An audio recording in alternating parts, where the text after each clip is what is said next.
Students, आज के इस लेक्चर वीडियो में हम लोग डिस्कस करेंगे PYQs based on Nernst equation.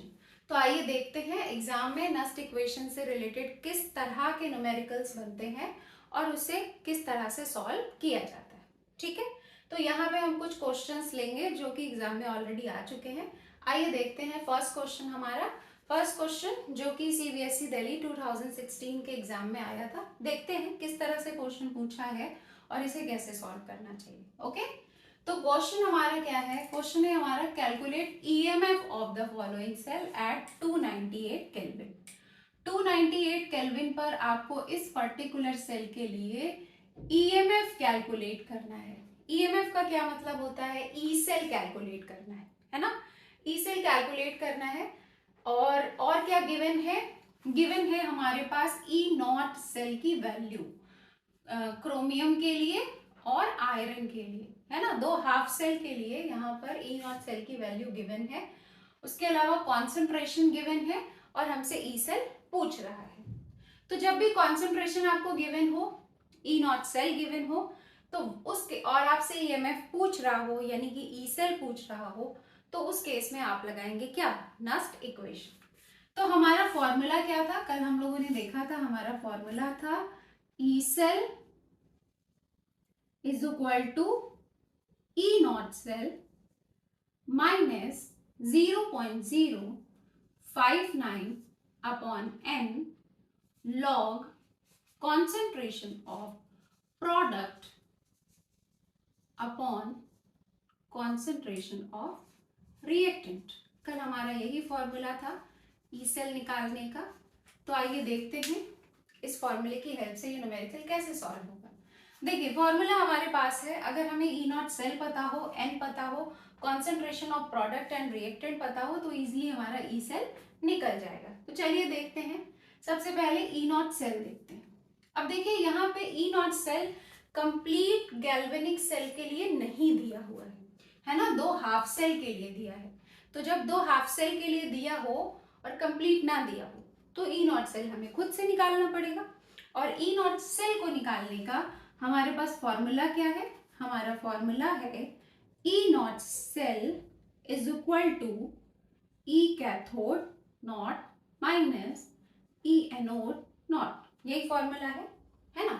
तो आइए इस फॉर्मूले की हेल्प से E0 सेल निकाल लेते हैं। यहाँ पे दोनों गिवन है, बस हमें ये डिसाइड करना पड़ेगा कि इसमें से कैथोड कौन सा है और एनोड कौन सा है। इस वैल्यू को पुट करेंगे, E0 सेल निकल जाएगा।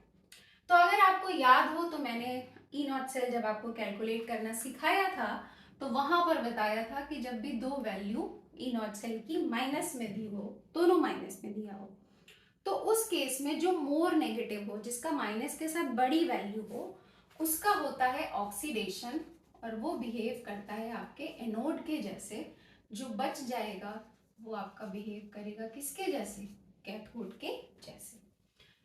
तो इसका मतलब ये हमारा EC0 हो गया, ये हमारा EA0 हो गया। आइए वैल्यू को पुट कर लेते हैं और सॉल्व कर लेते हैं। EC0 की जगह पर हम क्या लिखेंगे? माइनस 0.44, ठीक है, अकॉर्डिंग टू फॉर्मूला माइनस, और ये वैल्यू कितनी है? माइनस 0.74। आइए आगे कैलकुलेट करें फर्दर। माइनस माइनस हमारा प्लस ही हो जाएगा, तो ये क्या हो जाएगा? 0.44 माइनस माइनस हमारा हो गया प्लस प्लस, ठीक है। तो अब ये क्या होगा? Plus minus minus, 4 minus 4 is equal to 0, 7 minus 4 is equal to 3, 0 minus 0 is equal to 0। ठीक है, तो E0 सेल की वैल्यू यहाँ पर हमें मिल गई। E0 सेल हमें मिल गया। अब हमें क्या चाहिए? N चाहिए।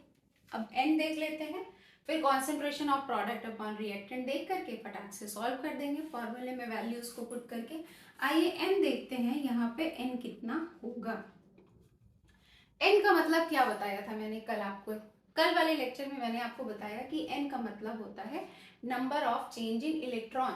हमें ये देखना पड़ेगा कि इस रिएक्शन में कितने इलेक्ट्रॉन का लॉस हो रहा है और कितने इलेक्ट्रॉन का गेन हो रहा है, ओवरऑल कितने इलेक्ट्रॉन के चेंजेस हो रहे हैं। आइए देखते हैं, तो उससे हमें N की वैल्यू पता चल जाएगी। यहाँ से स्टार्ट करते हैं। देखिए यहाँ पर क्रोमियम सॉलिड से जा रहा है क्रोमियम 3+ में, है ना। तो क्रोमियम की बात करें, सिंगल की, तो इसका मतलब एक सिंगल क्रोमियम पे अगर हमारे 3+ चार्ज आ रहा है तो इसका मतलब क्या है? इसका मतलब ये हुआ कि सिंगल क्रोमियम जो है, सिंगल एटम ऑफ क्रोमियम क्या कर रहा है? 3 इलेक्ट्रॉन का लॉस कर रहा है ना, 3 इलेक्ट्रॉन का लॉस कर रहा है। लेकिन इसके पहले देखिए क्या लिखा है, कोफिशिएंट 2 है, यहाँ पे भी 2 है। दिस मीन्स कि ये सिंगल की नहीं, डबल क्रोमियम की बात कर रहे हैं, 2 क्रोमियम की बात कर रहे हैं। कल भी मैंने आपको बोला था केमिस्ट्री में हम सिंगल एटम डबल एटम की बात नहीं करते हैं, एक्चुअल में ये मोल्स होते हैं जो भी कोफिशिएंट्स लिखे होते हैं, बट हम अपने समझने के लिए एटम कह सकते हैं, ठीक है। चलिए, तो सिंगल एटम क्रोमियम का 3 इलेक्ट्रॉन का लॉस कर रहा है, सही है, लेकिन यहाँ पे लिखा है 2, तो अब इसे हम कैसे कंसीडर करेंगे? 2 एटम्स ऑफ क्रोमियम, ठीक है। तो 2 एटम्स का कितना हो जाएगा? अगर सिंगल एटम 3 इलेक्ट्रॉन का लॉस कर रहा है तो डबल एटम कितना हो जाएगा? 6 इलेक्ट्रॉन का लॉस कर रहा है। तो अगर हम यहाँ पे देखें तो क्रोमियम में कितने इलेक्ट्रॉन के चेंजेस आ रहे हैं? 6 इलेक्ट्रॉन के चेंजेस आ रहे हैं, यहाँ पे 6 इलेक्ट्रॉन का लॉस हो रहा है। अब आते हैं आयरन, आयरन को देखते हैं। आयरन को अगर हम देखें तो यहाँ पे देखिए आयरन पे 2+ चार्ज है और इधर आयरन सॉलिड में, मतलब आयरन का क्या हुआ है? रिडक्शन हुआ है, इसने 2 इलेक्ट्रॉन का गेन किया है। अगर हमारे आयरन का सिंगल एटम 2 इलेक्ट्रॉन को गेन करता है, ठीक है, तो 3 एटम्स कितना करेंगे? 3 2 जा 6 इलेक्ट्रॉन को गेन करेंगे। देखिए कोफिशिएंट 3 लिखा है, तो कितने इलेक्ट्रॉन को गेन करेंगे? 6 इलेक्ट्रॉन को गेन करेंगे। मतलब जो 6 इलेक्ट्रॉन क्रोमियम के थ्रू निकल रहे हैं, लॉस हो रहे हैं, क्रोमियम से रिमूव हो रहे हैं, वही 6 इलेक्ट्रॉन जाकर के आयरन के थ्रू गेन कर लिए जा रहे हैं। तो ओवरऑल यहाँ पे चेंज इन इलेक्ट्रॉन जो है हमारा वो कितना है? 6 है, इनकी वैल्यू हमें 6 मिल गई, ठीक है। तो कॉन्सेंट्रेशन ऑफ प्रोडक्ट, प्रोडक्ट का ये देखिए, प्रोडक्ट की साइड पर ये आयन दिया हुआ है, इसका कॉन्सेंट्रेशन दिया है, और रिएक्टेंट, कॉन्सेंट्रेशन ऑफ रिएक्टेंट ये दिया है। तो चलिए आगे आगे का फॉर्मूला मेकिंग करके इसको सॉल्व कर लेते हैं। तो इसके बाद क्या हो जाएगा? इसके बाद हो जाएगा हमारा हो जाएगा E cell is equal to E not. E not cell की जगह पर वैल्यू कितनी हो जाएगी? 0.30, okay, minus formula 0.059 upon N. N की वैल्यू कितनी है? 6 है, 6 हो गया। फिर क्या हो जाएगा हमारा? लॉग हो गया concentration of product. Concentration of product की जगह पर हम क्या लिखेंगे? ये हमारा क्रोमियम 3+, कॉन्सेंट्रेशन ऑफ क्रोमियम 3+। अब देखिए इसके पहले कोफिशिएंट 2 दिया है, तो क्रोमियम 3+ का स्क्वायर हो जाएगा। रिएक्टेंट के साइड पे आयन कौन है? ये देखिए, कल भी बताया था मैंने, वहां बस आयन को लिखिए, न्यूट्रल वाले प्रोडक्ट को मत लिखिए, न्यूट्रल वाले रिएक्टेंट को भी मत लिखिए, क्योंकि उसका कॉन्सेंट्रेशन 1 होता है, यूनिटी हो जाना है, तो फायदा क्या लिखने का, ठीक है। सीधे आयंस को लिखिए। रिएक्टेंट साइड पे आयन कौन सा है? ये वाला है। तो ये क्या हो जाएगा? कॉन्सेंट्रेशन ऑफ Fe2+ का होल क्यूब, सही है। आइए अब इसके बाद कॉन्सेंट्रेशन रख के फटाफट कैलकुलेशन कर लेते हैं। तो ये हमारा हो जाएगा E cell 0.30 minus 0.059 upon 6 log chromium 3+ दिया है 0.01। तो अगर हम इसको पावर में लिखें, डेसिमल को उधर भेज करके, तो ये हमारा कितना हो जाएगा? ये हो जाएगा हमारा 10⁻⁻² का स्क्वायर अपॉन रिएक्टेंट का देखें 0.1 दिखा है, 0.1 है हमारा, और इसे अगर हम पावर के फॉर्म में रखें तो ये हो जाएगा हमारा 10⁻⁻1 का क्यूब, क्योंकि क्यूब। चलिए कैलकुलेशन कर लेते हैं, ठीक है। आइए पहले इधर का ही हिस्सा सॉल्व कर लेते हैं, पहले लॉग वाला हिस्सा अलग से सॉल्व कर लेते हैं, फिर आगे हम देखेंगे, है ना। आइए इसको लॉग वाला हम यहाँ पे अलग से सॉल्व कर लेते हैं, देखते हैं, ठीक। देखिए यहाँ पर इधर क्या दिया है? लॉग 10 टू द पावर -2 का स्क्वायर है, तो 10 टू द पावर -2 का स्क्वायर करेंगे तो 10 टू द पावर -4 हो जाएगा, बिल्कुल सही है। और 10 टू द पावर -1 का क्यूब करेंगे तो क्या हो जाएगा, 10 टू द पावर -3 हो जाएगा, सही है। इसको कैंसिल करें तो ऊपर हमारा बचेगा कितना, log 10 टू द पावर -1 बचेगा, ठीक है, इतना भी सही है, 10 टू द पावर -1 बचेगा। अब इस log 10 टू द पावर -1 को हम क्या लिख सकते हैं, हम ये भी तो लिख सकते हैं, देखिए ये -1 हमारा log से पहले आ जाएगा।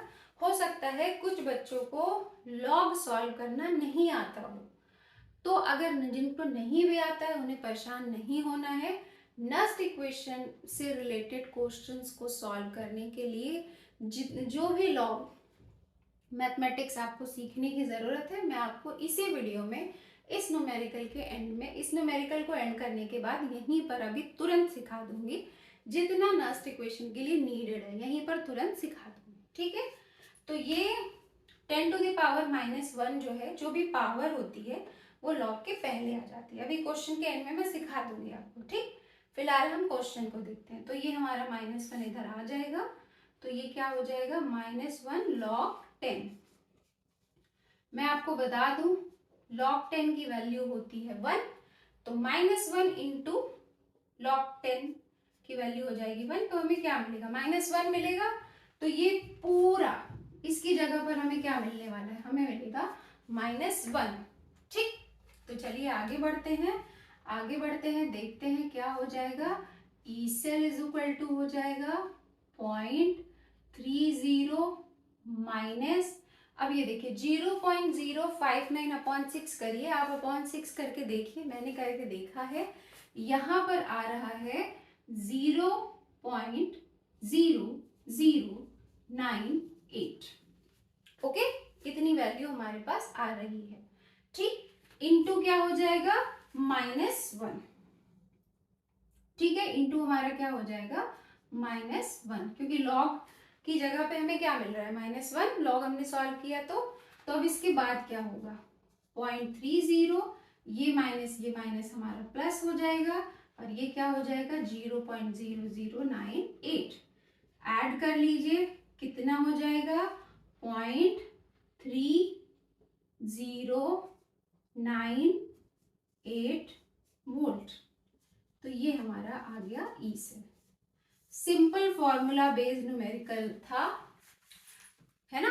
बस कभी कभी एग्जाम में ईएमएफ के नाम से पूछता है, और कभी कभी एग्जाम में क्या करता है, ये न्यूमेरिकल जो है वो आपसे क्या करता है, डायरेक्ट ये लिख करके पूछ देता है ई सेल कैलकुलेट करिए, ठीक है। क्वेश्चन बनने का एक तरीका ये हो सकता है। अच्छा, कई बार क्या होता है, यहाँ पे ई नॉट सेल हमें निकालना पड़ा है, कई बार एग्जाम में ई नॉट सेल खुद ही गिवन होता है, हमें निकालना नहीं पड़ता, खुद ही गिवन होता है, तब उस केस में क्वेश्चन हमारे लिए और ज्यादा इजी हो जाता है ना। तो मैंने ये वाला क्वेश्चन जानबूझ के लिया ताकि मैं आपको यहाँ पर निकालना भी एक बार रिकॉल कर सकूं। बाकी कहीं कहीं ई नॉट सेल डायरेक्ट दिया होता है, ई सेल ईएमएफ की जगह ई सेल कैलकुलेट करिए ये लिख करके पूछता है, बिल्कुल डायरेक्ट फॉर्मूला बेस्ड न्यूमेरिकल यहाँ से बनता है। अच्छा, एक बात और बता दूं, इसके बाद एक न्यूमेरिकल चलिए हम लोग और देखते हैं, उसमें थोड़ा क्वेश्चन पूछने का तरीका अलग है, उसको भी देख लेते हैं। फिर उसके बाद आपको आसानी से आइडिया हो जाएगा कि नस्ट इक्वेशन से किस तरह के क्वेश्चंस एग्जाम में बनते हैं और उसे कैसे सॉल्व किया जाता है, ठीक है। फिर आप लोग अच्छे से प्रैक्टिस करिएगा। तो इससे पहले कि मैं नेक्स्ट सेकंड वाले न्यूमेरिकल की तरफ बढ़ूं, मैंने अभी आपको बोला था कि मैं आपको नेक्स्ट इक्वेशन में जितनी लॉग की नीड होगी मैं यहीं पर आपको बता दूंगी। तो आइए पहले बता देती हूँ, फिर आते हैं हम लोग क्वेश्चन नंबर 2 में, ठीक है। देखिए बेटा, यहाँ पे नेक्स्ट इक्वेशन के आप क्वेश्चन सॉल्व करिए, पीवाईक्यूज लगाइए बैठ करके, आप देखेंगे आपको ज्यादातर क्वेश्चन में ये पावर वाले ही क्वेश्चन मिलेंगे, है ना। पावर, ये इतना तो आपको सॉल्व करना आता ही है, यहीं से हमें देखना है, हमेशा लॉग कुछ पावर में ही मिल जाता है, ठीक। जैसे आपको ये मिल गया log 10 टू द पावर -1, है ना, ऐसे मिल गया, या log 10 टू द पावर -2 ऐसे मिल गया, ठीक। आपको ये पावर प्लस में भी मिल सकती है, मान लीजिए आपका कहीं पर आ गया log 10 टू द पावर +2 आ गया, है ना, 10 टू द पावर +3 आ गया, इस तरह से कुछ ना कुछ आएगा, ठीक है। तो इस तरह के लॉग को सॉल्व कैसे करते हैं? कुछ नहीं करना होता है, बस ये जो पावर रखी होती है इसको आपको लॉग के पहले भेजना होता है। या आप भेज दीजिए -1 इंटू, बचा क्या, लॉग 10, ठीक, लॉग 10 बचा। इसको फर्दर सॉल्व करें तो क्या होगा? अब मैं आपको बता दूं, कुछ वैल्यूज आपको पता होनी चाहिए लॉग की। क्या वैल्यू पता होनी चाहिए? वैल्यू आपको ये पता होनी चाहिए, मैं लिख देती हूँ क्या क्या वैल्यू पता होनी चाहिए और ये पावर कैसे सॉल्व करते हैं। बस 2 चीजें अगर आपको पता है तो नस्ट इक्वेशन के क्वेश्चन तो नहीं फंसेंगे, है ना। फिर आगे और जहां पर आगे के न्यूमेरिकल्स में, आगे के टॉपिक्स में और जो भी लॉग की नीड पड़ेगी वहां पर उसको भी सिखा दूंगी मैं, कोई दिक्कत नहीं है। फिलहाल नस्ट के लिए आपको जो नीड है वो आप यहाँ सीख लीजिए। कुछ वैल्यूज आपको याद करनी पड़ेगी, प्लस ये पावर वाला कैसे सॉल्व करते हैं, बस इतना ही आपको नस्ट के लिए सीख लेना है अभी के अभी। बाकी आगे और मैं अकॉर्डिंग टू नीड, जब दूसरे टॉपिक के न्यूमेरिकल्स बनेंगे वहां पे जो नीड होगी वहां पे सिखाएंगे।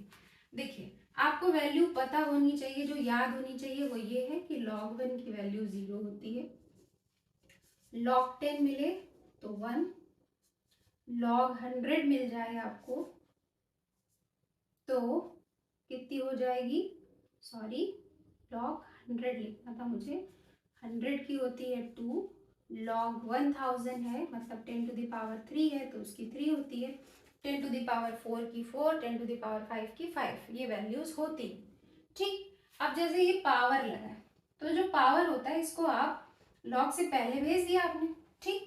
बचा क्या, ये हमारा बचा -1 इंटू log 10 की वैल्यू देखिए कितनी है, 1 है, इंटू 1, दैट मीन्स कि ये हमारा इक्वल हो जाएगा किसके, -1 के। इसी तरह से और देखिए ये क्या हो जाएगा, ये पावर में है, इसको हम इसके पहले भेजते हैं लॉग के पहले, तो ये क्या हो जाएगा -2 इंटू लॉग 10 मीन्स कितना, -2 इंटू लॉग 10 की वैल्यू कितनी हो गई 1, तो इज इक्वल टू कितना हो जाएगा -2।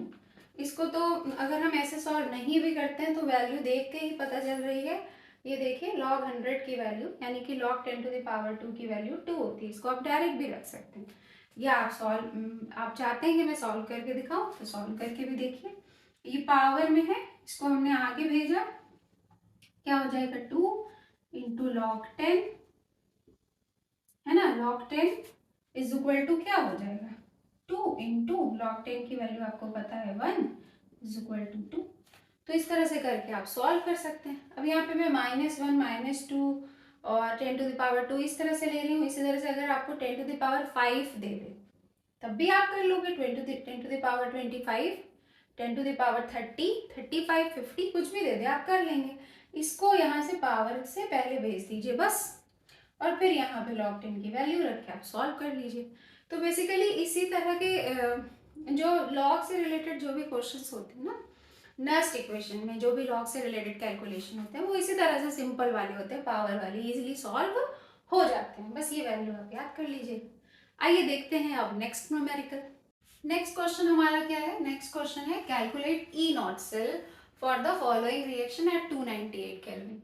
अब देखिए नेक्स्ट क्वेश्चन में हमसे ई नॉट सेल कैलकुलेट करने के लिए कह रहा है और हमें गिवन है ई सेल, ठीक है। ये क्वेश्चन आया था सीबीएसई दिल्ली 2020 में। इसके पहले वाले क्वेश्चन में हमने देखा था कि ई सेल हमसे कैलकुलेट करवा रहा था, अब यहाँ पे ई नॉट सेल कैलकुलेट करा रहा है।